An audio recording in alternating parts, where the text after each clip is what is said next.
হে everyone, আমি Pallavi life and living চ্যানেলে আপনাদেরকে সবাইকে স্বাগত জানাচ্ছি। আজকে এই যে আবার একটা কন্ট্রোভার্সি ভিডিও নিয়ে চলে এসেছি। না, কন্ট্রোভার্সি ভিডিও নয়, একজন মায়ের আর্জি নিয়ে এসেছি আমি এই ভিডিওতে। এবার হচ্ছে কার, আপনারা নিশ্চয়ই এতক্ষণে বুঝে গেছেন। হ্যাঁ, আমি টিনার কথা বলছি। যে মেয়েটাকে রাস্তায় ছিঁড়ে খাওয়ার জন্য ছুঁড়ে ফেলে দেওয়া হয়েছিল, সেই মেয়েটা আজকে উঠে দাঁড়াচ্ছে একটু একটু করে। সে যেভাবে হোক, সে তার ছেলেকে ক্লেম করা হোক, বা নিজের পায়ে দাঁড়িয়ে একটা ব্যবসা করা হোক, বা একটা বাড়ি কেনা বা ভাড়া যেটাই হোক না কেন নেওয়া হোক, নিজের সংসার তৈরি করা হোক, সব রকমভাবে মেয়েটা স্বাবলম্বী হওয়ার চেষ্টা করছে। সেই মায়ের, সেই ছোট্ট মায়ের জন্য কিছু কথা, দু একটা কথা বলতে এসেছি। আমি খুব শর্ট ভিডিও বানাবো আজকে, কারণ আপনাদের দেখার সুবিধার জন্য। এবার শুরু করি, চলুন। আবার আপনাদেরকে জানাচ্ছি ওয়েলকাম আমার চ্যানেলে। অবশ্যই ভিডিওটা শেষ অবধি দেখবেন এবং দেখার পর আপনাদের মূল্যবান বক্তব্য অবশ্যই জানাবেন, পজিটিভ হোক বা নেগেটিভ, মার্জিত কথায় এবং কোনো রকম স্ল্যাং ল্যাঙ্গুয়েজ ইউজ না করে অবশ্যই আপনি আপনার কমেন্ট জানাতে পারেন। এবং প্লিজ যদি ভালো লাগে তাহলে আমার চ্যানেলটিকে একবার হলে একটু সাবস্ক্রাইব করে দেবেন। চলুন শুরু করি তাহলে আজকের টপিক। আচ্ছা, আজকের টপিকটা হচ্ছে যে টিনা মা হিসাবে কেমন, বা ওই বাচ্চাটির কার কাছে মানে থাকা উচিত। আমি অনেক মানে মহিলা ক্রিয়েটারদেরকে দেখলাম, মানে কন্ট্রোভার্সি ক্রিয়েটারদেরকে দেখলাম যে বলতে যে না না, টিনার কাছে বাচ্চা গেলে খারাপ মানুষ হবে। আমি সেই সূত্রটা ধরেই আমি আমার কথা শুরু করছি। টিনার কাছে গেলে বাচ্চা খারাপ হবে কেন আপনাদের এটা মনে হচ্ছে? এবার আমি আমার কিছু পয়েন্ট অফ ভিউ দিই, তাহলে আপনাদের এই কথার সাথে কিছু লিঙ্ক আপ আপনারা করতে পারবেন। প্রথম থেকে বলি যদি, যে আমি কেন টিনার পক্ষে, মানে টিনা বাচ্চা পাক এটার পক্ষে আমি আছি। এক, টিনার অপোজিট দিকে যে মানুষটা বাচ্চাটির জন্য দাঁড়িয়ে আছে, মানে অপোজিট প্রান্তে যে মানুষটি দাঁড়িয়ে আছে, তাদের বাড়িতে তাদের যে প্রথম সন্তান, সে কন্যা সন্তান হোক বা পুত্র সন্তান হোক, তাকে দিয়ে দেওয়া হয়েছিল। এখানে প্লিজ কেউ বলবেন না যে কেউ দিয়ে দেয়নি, ওই মানে যে আর কি বড় ক্রিয়েটার আর কি, হিন্দি ক্রিয়েটার, তার দিদা এসে নিয়ে গেছে, না বলবেন না। একটা মা যদি চায় যে তার নিজের মায়ের বিপক্ষে গিয়েও সে তার সন্তানকে কাছে রাখতে পারে, কিন্তু ওদের রাখার ইচ্ছা ছিল না। যে সে কন্যা সন্তান বলে হোক বা আর্থিক কারণে হোক, যে কোনো কারণে তার সন্তানকে সে দিয়ে দিয়েছিল। সেই বাড়িতে আরেকটা বাচ্চা, সে পুত্র সন্তান বলে সে সেফ, এটা আমি বিশ্বাস করি না। এই যে আমরা যাকে জ্বলন বলে ডাকি আর কি, ওই জ্বলন মানে একজন ভালো পিতা হতে পারবে এটা আমার বিশ্বাস নয়। কারণ তার জীবনে যদি নতুন নারী আসে এবং সে যদি সেখানে বিয়ে করে এবং সেখানে আরেকটি পুত্র সন্তান হলে, তাহলে এই ছোট বাচ্চাটিরও একটু কোথাও একটা আপনার মানে ক্ষতি হবে। কারণ এরা মানে সন্তানের সাথে কোথাও না কোথাও একটা পার্থক্য সারা জীবন লাগিয়ে রাখে।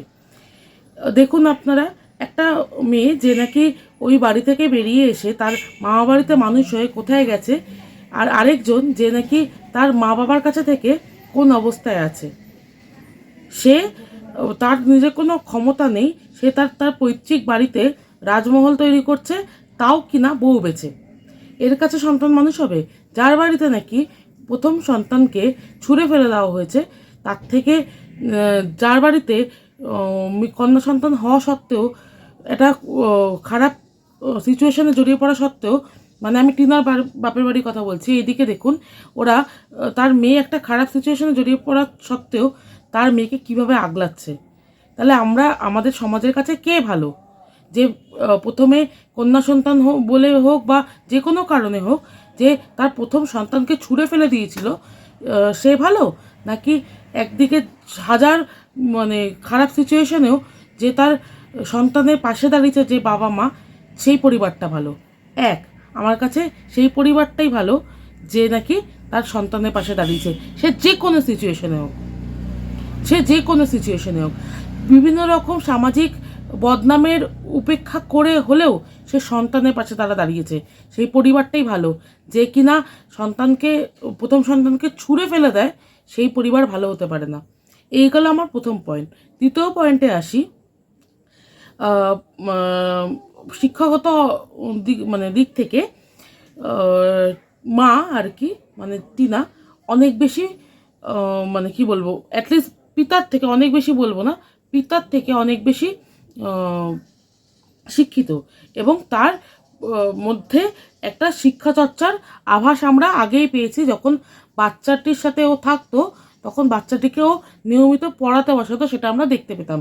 এখানে কিন্তু প্রথম থেকে সেটা হয়নি। এখন ভিউয়ার্সদের ধ্যাতানিতে এবং কিছু কন্ট্রোভার্সি ক্রিয়েটারদের কন্টিনিউয়াস খোঁচানিতে এখন মাঝে মাঝে বই খাতা দেখায়, কিন্তু সেই পড়ার ধার দেখলেই আমরা আন্দাজ করতে পারি সে কীরকম তার বাচ্চাকে পড়াশোনা শেখাচ্ছে। যেখানে বাচ্চার দাদুকে দিয়ে, ঠাকুরদাকে দিয়ে কাজ করানো হবে বলে বাচ্চাকে স্কুলে পাঠানো হয় না, সেইখানে বাচ্চা মানুষ হবে না, আমি এটা বিশ্বাস করি না। দ্বিতীয় পয়েন্ট গেল এটা। টিনা অনেক বেশি, আমি আবার রিপিট করি, টিনা অনেক বেশি, আমার মনে হয় যে পড়াশোনার দিকে ধ্যান দেওয়ার ক্ষমতা টিনা বেশি রাখে, অপোজিট পার্সের জ্বলন একদম রাখে না। এই গেল দ্বিতীয় পয়েন্ট। তৃতীয় পয়েন্টে আসি। এদের বাড়িতে হচ্ছে যে টিনায় 100% খারাপ কাজ করেছে, সে পরকীয়া করে ফেলেছে। হোয়াটসঅ্যাপ চ্যাটটাকে পরকীয়া বলছি আমি, ওদের আন্দাজ, ওদের শিক্ষা অনুযায়ী, ঠিক আছে? পরকীয়া করেছে, সে খারাপ করেছে 100 বার, কিন্তু একটা মানুষ হিসাবে যে নাকি আপনার সে, টিনা তো ওদের বাড়িতে কিছু 5টা বছর সংসার করেছে, সেই আধিক্যতার জন্য হলেও সে কিন্তু কোনো রকম মার্জি তাকে করেনি। উল্টে রাস্তায়, বাজারে সে তার সন্তানের সামনে তার মাকে খারাপ করে চলেছে, প্রতিনিয়ত খারাপ করে চলেছে, আমরা এটা দেখেছি। এবার আসি আমরা কিভাবে খারাপ করে চলেছে।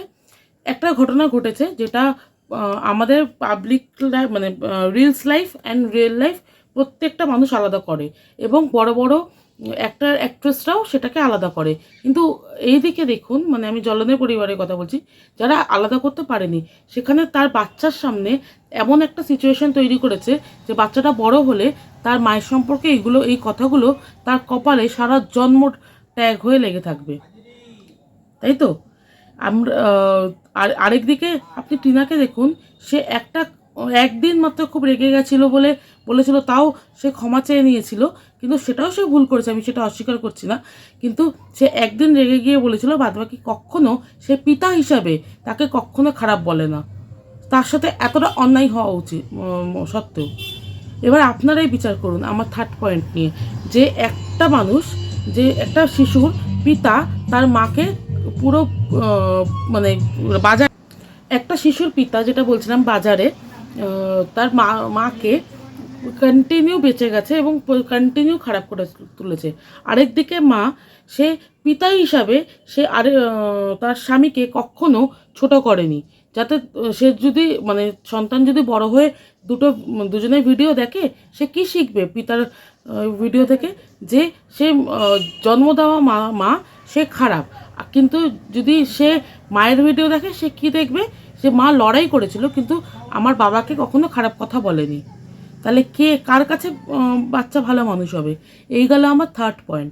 ফোর্থ পয়েন্ট, সামাজিক দিক নিয়ে আমরা এখন ইউটিউবে খুব চারিদিকে বুলি ছড়াচ্ছে, বিভিন্ন রকম স্ট্রিম লাইভ হচ্ছে। সেই সামাজিক দিক থেকে আমি বলছি যে বাচ্চাটির পিতা হচ্ছে বসে আছে আমাদের সংবিধানকে, আমরা যেখানে আমাদের সর্বোচ্চ মানের জায়গা হচ্ছে সংবিধান, আমরা বলি, সেই সংবিধানকে বাস দেখাচ্ছে। আরেকজন কোনো রকম ভিডিও পাবলিক না করে সেই আইন, সেই কোর্ট, সেই সংবিধানকে সম্মান জানিয়ে ব্যাপারটাকে পাবলিকই করছে না। তাহলে কে ভালো আমাদের কাছে? সামাজিক দিক থেকে আমরা কি শিখছি? যে পুলিশ, আদালত, আপনার মহামান্য জাজের সিদ্ধান্ত, সব কিছুকে বাস দেখানো যায়।